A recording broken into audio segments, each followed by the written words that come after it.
Hi, Matt with eTrailer, and today we're going to be talking about the Yakima JetStream roof rack system on the 2023 Toyota Highlander.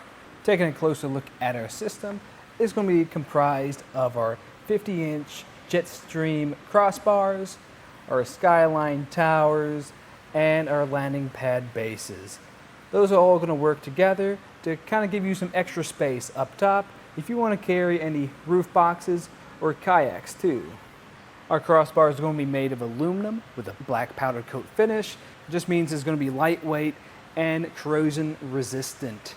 Even though it's made of aluminum, it can still withhold 165 pounds. And I would just always make sure that the rest of your system is compatible with that. Just making sure that your roof can withstand up to 165 pounds. Taking a closer look at a crossbar, it's going to be in the shape of a teardrop. It's going to be fatter on one side, and it's going to taper in on the other side. That's just going to help reduce wind noise, and also the rubber padding we have in this T-track is also going to reduce wind noise, but it's also going to help protect any accessories that you plug in here. And beneath our crossbars, we're going to have our towers. They're just going to fit right into this base too. You can see the shape that they line up with, and our base is going to be contoured to fit the shape of our rails. Taking a closer look at the tower, it's going to have the ability to squeeze in and open this back over here, and that will allow you to lift up on this because we're going to have two divots that pop out that lock into place with our base.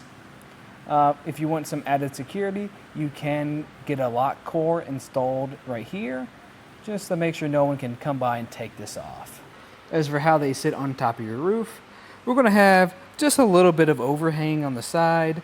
You might be able to hook on something to the very edge, but it's not going to be far enough to kind of where you're going to bump your head. Honestly, I'd actually recommend maybe even going one size up so you can have a little more room on the end. But as for how much space we have beneath it, we're going to have just about 3.5 inches, which is going to give you plenty of room to clamp underneath. And above it, we're going to have just about 5 inches. So it's going to stick 5 inches from the top of your roof. That's just something to keep in mind for when you have any accessories on top of here. I would measure how high that accessory is, plus the 5 inches from your roof rack, and that should give you your total height of your vehicle, just to make sure you can fit in tight spaces or low clearance areas like maybe a garage. As far as our cross spread goes, it's going to be fixed 31 inches. That just means it won't be able to be adjusted. So there's a couple ups and downs to that. The downs are you won't be able to adjust for different crossbar spreads to accommodate different accessories up top. The ups though, it won't obstruct your sunroof, and it makes for a really easy install process that you don't have to kind of maneuver and measure everything out. But speaking of the install process, if you need any help installing this, just stay tuned and we'll show you how to do that now. The first thing you're going to want to do is lay out all your supplies. So we're going to have our 50-inch JetStream crossbar, we're going to have our towers, and on the other side we're going to have our fit kit with the hardware. It's going to come with 2 tools, an Allen key, and this other key as well.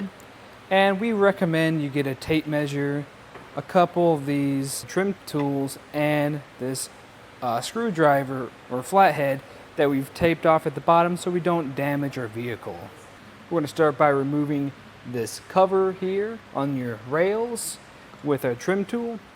I like to kind of put it through the center and prop it up a bit, just so I can find the tabs that hold this cover down. After, when I kind of slide down a bit, I'm able to find that first tab.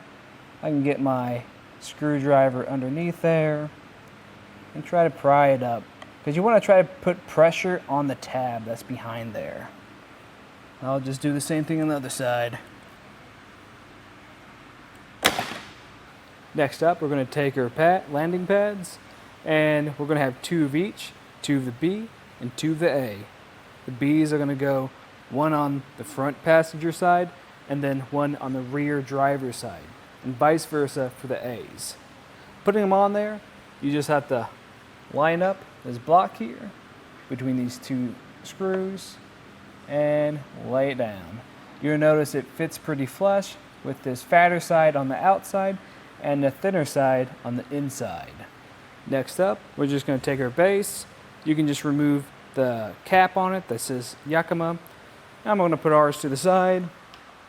After you've removed it, you're just going to line it up here with these designs put here. You might have to move it around a little bit and it'll plug right into place.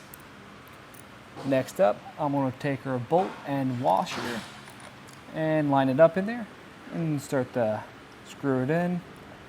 Something to note, it does have that blue patch on it. That's just a thread lock.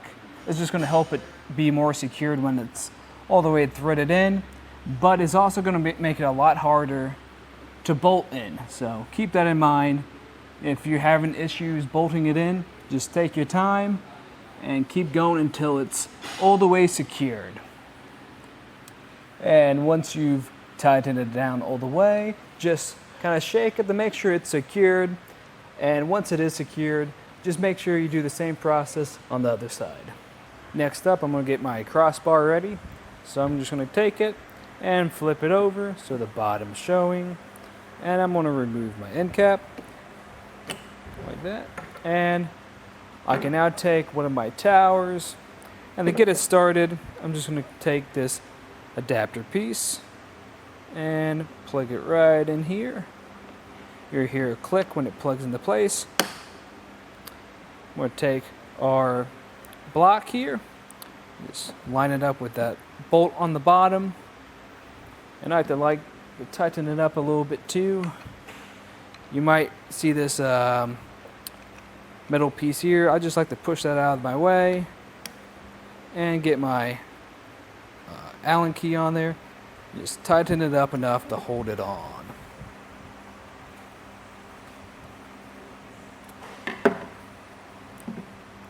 Because you're going to want a gap here so it can slide into that T-track.